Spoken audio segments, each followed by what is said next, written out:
Gente, vamos conversar agora ao vivo com o nosso amigo Tony Silva, que está na sede lá do Corpo de Bombeiros, aqui na nossa capital Teresina, para uma entrevista com o Coronel Egídio Leite, para nos trazer aí mais informações sobre como se prevenir em casos, e agir também, né, em casos de afogamentos nesse período de férias. Boa tarde, meu amigo Tony Silva, é com você, meu irmão. Olá, Valbert, boa tarde para você e boa tarde também para toda a nossa audiência. Exatamente isso, Valbert, nós temos períodos críticos, como, por exemplo, o início do inverno, quando para nós aqui que é o período chuvoso, né? E o aumento das águas já vem em consequência disso, é inevitável. E é um período muito crítico para a questão de afogamento. Este outro período que nós estamos vivenciando agora, que é um período que começam as temperaturas elevadas e, consequentemente, a diminuição no volume de águas, mas a preocupação com o afogamento ela nunca passa, porque sempre acontecem os casos. Nesses dois extremos, nós vamos saber aqui do Coronel Egídio Leite. E esses dois extremos, eles trazem realmente uma preocupação maior ainda por conta do número de afogamentos. Como agir nestas duas condições? Coronel, boa tarde, seja bem-vindo. Boa tarde.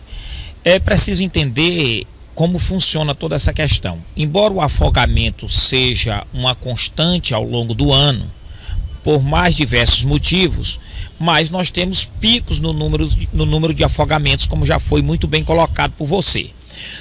Naquele período de açudes, lagoas, que as pessoas buscam o banho, temos afogamento. E agora, nesse segundo semestre, as pessoas procuram os rios, porque embora o nível esteja mais baixo, mas a água está limpa, as altas temperaturas terminam formando um cenário favorável para a prática do banho nos rios. Em cada uma situação, exige medidas de cuidado.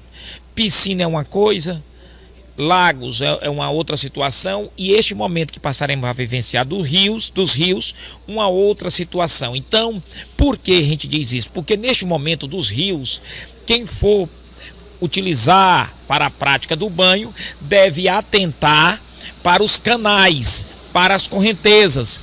Entender que às vezes a pessoa está num nível satisfatório, na altura do joelho, na altura da cintura, mas para adentrar num canal, isso ocorre muito rapidamente. Mesmo sabendo nadar, por vezes as pessoas ficam nervosas e terminam se afogando. Então, de uma maneira geral, em tudo que eu falei, deve-se evitar o consumo de bebida alcoólica, porque o álcool termina prejudicando a capacidade física, os reflexos, e deve-se banhar apenas em áreas conhecidas, que se sabe o nível, evitando a prática do banho nos canais, porque as pessoas podem ser arrastadas por esse local.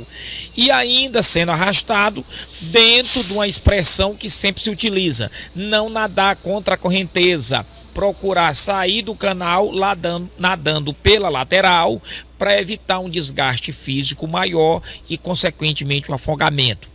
Quem não tem condições de salvar alguém, quem não tem o devido preparo, deve evitar procurar salvar, porque senão pode se tornar uma outra vítima do afogamento.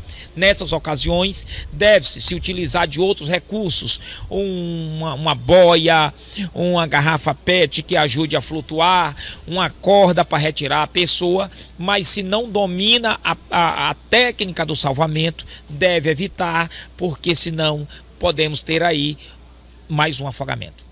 Coronel, neste período, por exemplo, tem aumentado o número de chamamentos para a questão de afogamento aqui no Corpo de Bombeiros? Veja bem, no que diz respeito a afogamentos, inclusive ontem, 25 de julho, dia de uma divulgação do combate e as técnicas de prevenção para afogamento, as estatísticas apontam que 15 pessoas morrem por dia em nosso país por conta de afogamento, segundo as últimas informações que nós recebemos. E o que é que acontece? Este é um período relativamente mais tranquilo, porque nós estamos saindo do período chuvoso e entrando nesse período seco. Só que seguramente daqui a pouco, na nossa capital, teremos as coroas de areia e com essas temperaturas elevadas as pessoas naturalmente irão procurar se divertir através da prática do banho. E aí onde tem que se aplicar esses alertas, essas medidas de prevenção que eu estou destacando para que a gente consiga diminuir o número de afogamentos em nosso estado. Nos últimos anos tivemos números elevados, nos últimos 2 anos os números têm aumentado. E temos que partir para campanhas preventivas, aproveitar oportunidades como esta para alertar as pessoas dos cuidados no momento da prática do banho. Nesse momento, destacamos principalmente a questão dos rios, porque as estatísticas apontam que no segundo semestre os afogamentos ocorrem principalmente nos nossos rios. Nós tivemos um episódio recente, inclusive temos tido também números preocupantes com relação a crianças, afogamento de crianças. Tivemos um episódio recentemente em um parque aquático. Em casos como estes, mesmo sendo um local privado, um local público, como deve ser esta ação? E o Corpo de Bombeiros também é chamado para esse tipo de ocorrência? O Corpo de Bombeiros ele é chamado quando ocorrendo um afogamento. Já estamos falando de resgate do corpo.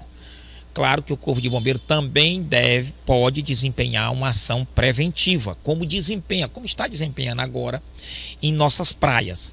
Agora em locais privados, não precisa muitas explicações, a responsabilidade da prevenção corre pelo dono do empreendimento. Inclusive, nem sequer nós fomos acionados para fazer a retirada da vítima do afogamento. Tivemos conhecimento, chegaram algumas perguntas, mas o Corpo de Bombeiro não chegou a ser acionado. O que é que acontece com relação especificamente a crianças? Crianças exigem uma vigilância constante. Crianças em piscina exigem a presença de um adulto monitorando durante todo o período em que ali elas estão. Por que uma medida dessa se faz necessária? Porque em qualquer momento de desatenção, elas podem desencadear uma brincadeira que irá culminar com um afogamento, seja um caldo, seja determinados saltos que podem bater na borda da piscina ou do lago. Então, com criança, não se pode dar nenhuma margem, não, eu vou em tal local enquanto as crianças ficam aqui. Pensamentos desta natureza não podem prevalecer ou persistir, porque crianças exigem uma vigilância constante. O que é que muitas das vezes acontece? Os adultos estão numa festividade e deixam as crianças, não, eu estou aqui perto, eu estou observando, mas essa observação não é ininterrupta e no momento de desatenção pode ocorrer um afogamento.